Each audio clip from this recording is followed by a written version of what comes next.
So Rob, talking about outreach in 2025, we've obviously got to cover AI. Where do we still need a human touch, and where can AI really take over the role? I think where we are right now is, AI is a fantastic tool. It's one I use every day. I'm a huge proponent of AI. I'm very bullish on the future of AI, but right now today it is it's an efficiency maximizer. It's like a force multiplier of output, and we can do things that we couldn't do 2 years ago because the time wasn't there. But it's still not something that replaces that human connection or that human decision, which is really, really important in lots of industries, but sales in particular. As much as people buy from companies, really people buy from people. That personal relationship is so important. It's what underpins any kind of account-based engagement or account-based marketing strategy. So to give us a specific example, I think AI is great at maybe those first couple of engagements where you don't know somebody, you don't have any kind of existing relationship. Maybe a company's visited your website and it's good at going, okay, who could that have been? And let's send some emails introducing the company and inviting for some more information. It's a thing that's quite time consuming and hard for a salesperson to do, but AI does it very well. However, if you have a prospect who's already quite engaged, they visited the website, they might have replied to an email, they might have seen quite a few ads on LinkedIn. If that prospect comes and visits your pricing page, you want to do everything you possibly can to talk to them, and not really, and I wouldn't really use AI for that. I'd want to be notified of that. I'd want to try and call them. I'd want to really try and speak to that person or send a manual email. And that's where AI is not ready to replace the human part of sales. Yeah, for sure. I think I spoke to a client of ours who said they look at it as the further through the journey a sort of potential customer is, the more personalized they want to be. So as you say, that kind of those early initial touch points, you just can't kind of go out to that many people writing a totally personalized email. But if they reply to you, and interestingly, they said even if they reply to say, no, thanks, I'm not interested, at that point they jump in and they'll do a bit of research on them and kind of say, oh, well, I noticed this thing happened with you recently. Maybe if that's a situation again in the future, we could be of help through X, Y, Z or whatever, and then that way they've really sort of demonstrated that value and that they've done that research. Well, it is what turns a not interested into a not interested right now, and it leaves the door open for picking up those conversations. And we're not there with AI being able to pick up that nuance quite yet. Yeah, for sure. Would you think, with that in mind, that we're kind of AI is being used too much in sales and marketing? Like, are we, because it's this incredible sort of shiny new toy that's like, and it sort of appeared out of nowhere. It feels like everyone's running to implement it wherever they can, or, is it too much, or are we just scratching the surface? In a way, it's both, because you could use some things badly too much, and I think a lot of that happens. We see badly personalized emails. We see the ability, the sort of the shiny and really appealing marketing side of fully automated processes that you just gotta turn on and they get a run. And it's there that these sort of bad implementations are, they're just not ready. At the same time, I think there is an element where we're only scratching the surface, and AI probably does represent one of the biggest step changes in technology for the last, probably since the iPhone, probably since everyone started carrying the internet around in their pocket. Yeah. And where we are scratching the surface, because it's going to represent huge efficiencies, but also huge opportunities in every industry, not just sales and marketing. But it has to be understood and really look to augment our existing processes, not wholesale replace them. Yeah, it's interesting that I think through history, often when there has been kind of a big technological breakthrough, people think that's going to replace all of these jobs, all of these people, whatever. And generally what happens is it just makes those people more efficient, or it changes it in some other way that you kind of... There's new opportunities. Yeah, exactly. It changes it in some way that wasn't expected. Do you think there's a kind of that same thing is going to happen with AI in terms of outreach and sales? And I think it's going to happen with everything. And and as you said, there's always two schools of thought. There's the AI is going to replace us and no one's going to have any jobs view, or there's the actually this new technology is going to create jobs that we didn't even think of. Things that feel space age. There is the knowledge worker side of things. Yes, we can produce more content, we can write more emails, we can write more code, and that we see as a real difference day to day. I still code quite a lot in the evenings, and I could probably produce code 3 times faster. But actually, I think the things that does, it doesn't necessarily replace coders, because the things that are being produced 3 times faster is broadly just limited by my typing speed. There's still some thinking that goes behind that.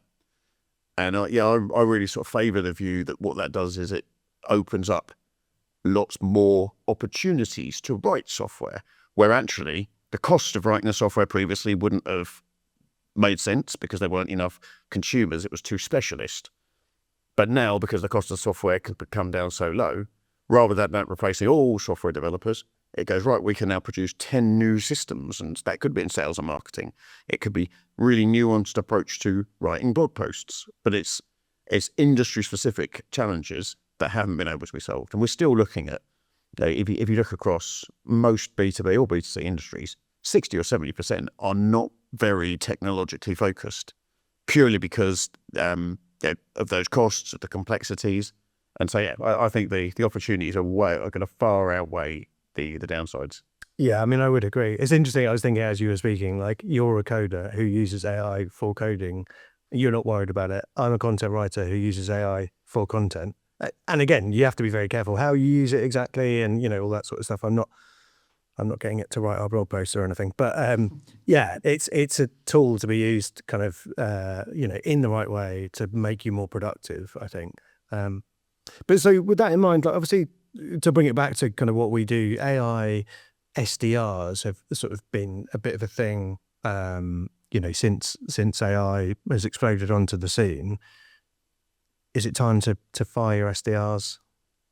I mean, I've been quite outspokenly against AI SDRs since the start, purely because I think the promise of replacing humans is what they're trying to sell, without fully understanding what it is that they're trying to do.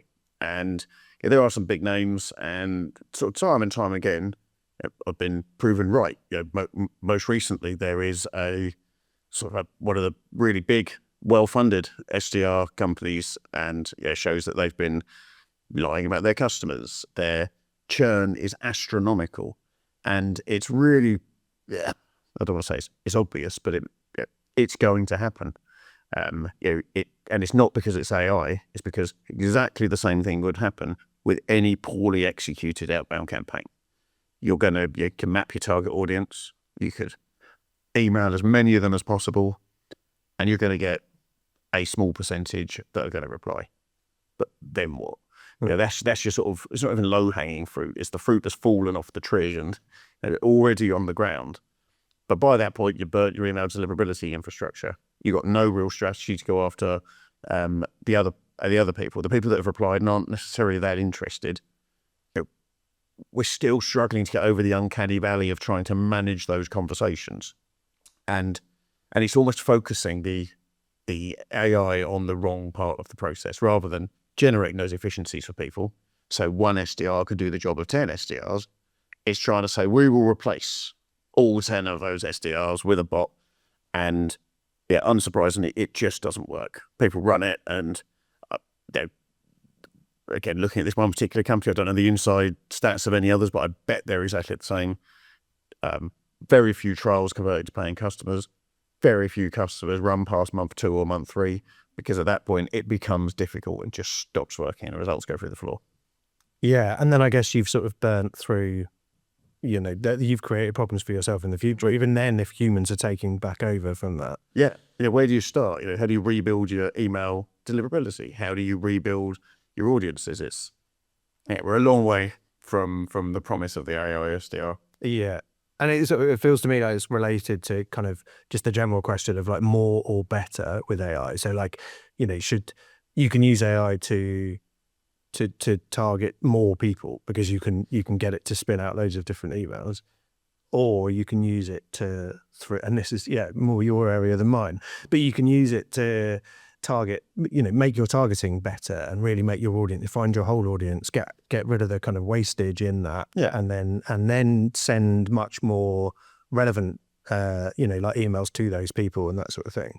So, and to give a really recent example, which I think shows kind of the nuance of where you need to think about it. We've got a company who sell a solution to primary developers. It creates user documentation. It's a documents code, and it integrates with all the major source code controls. So like GitHub, GitLab, Bitbucket. And one approach is we could go, let's try to identify companies that use one of these source code controls. We could identify that through understanding the technologies that they use. Okay, that's great.